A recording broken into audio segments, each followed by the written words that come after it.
Welcome back to the course of metrology and measurement, and today I am going to discuss about the module 2 of this subject, that is linear metrology.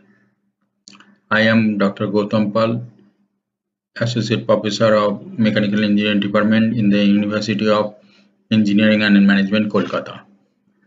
So in the first module I have discussed about the definition of metrology, what is called metrology and measurement.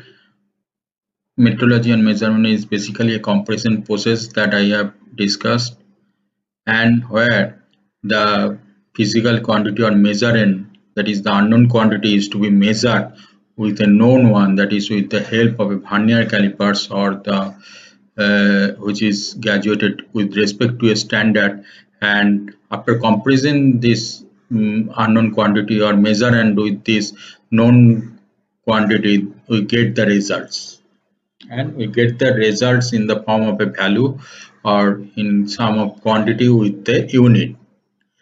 So that is the definition of the metrology, and after that we have classified the metrology in various divisions. And next, the methods of metrology was discussed, where direct, indirect method, comparison method, complementary method, transposition method, and various other methods like null method and deflection method were discussed.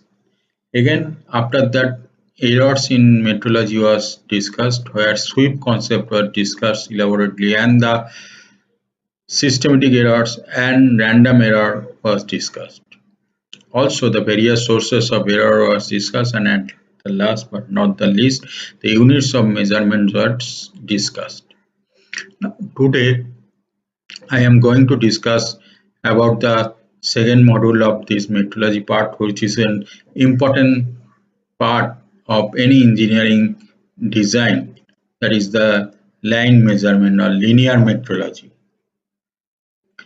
Now, this module 2 consists of the line and end standard, vernier scale and least count, and the vernier calipers, vernier height gauges and the depth gauges.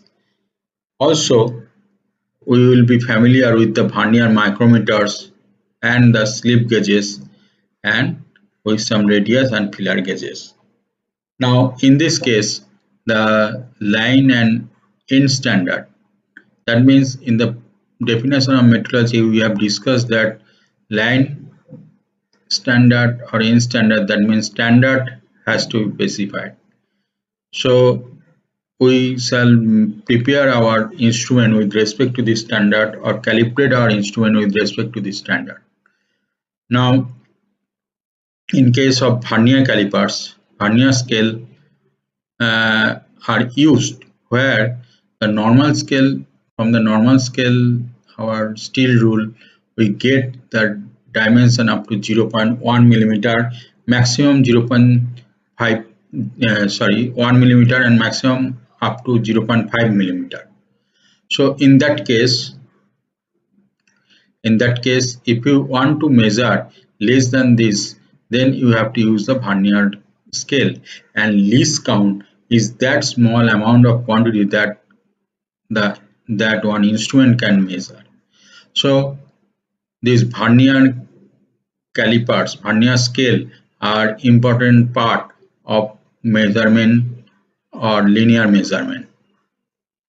Also the vernier calipers, like slide calipers or vernier calipers, are used where the accuracy is up to the 0.02 millimeter. But vernier height gauge works on the same principle of vernier calipers, but it measures the height or depth of an object, and for the depth measurement we have another specified instrument, that is called depth gauges. Apart from this, there are some vernier micrometers are there, which are more precise. And why it is called micrometer? Because it can give you the dimension up to 10 micron. So it is in the order of micron. So slip gauges, again, next is the slip gauges. Slip gauges are one kind of end standard, where it has own datum. That means in the scale of linear standard or line standard, there is no datum attached to the instrument. But in case of slip gauges, they have own datum. Flat surfaces are there. So A standard are those standard which can measure the between two flat surfaces, distance between two flat surfaces, whereas line standard can measure the length between two marking. So again, radius and filler gauges are used. Both radius gauges are used mainly for internal and outer dia of an arc, and filler gauges are also very important in case of assembly purpose when two mating parts are to be checked. The clearance between two mating parts is obtained with the help of filler gauges. So this is an interesting module, linear metrology from the engineering point of view. This engineering design without metrology is not complete. So in this engineering drawing, mainly line and angle are the main things. So this metrology part module, that is linear metrology, is very important from these aspects. So thank you.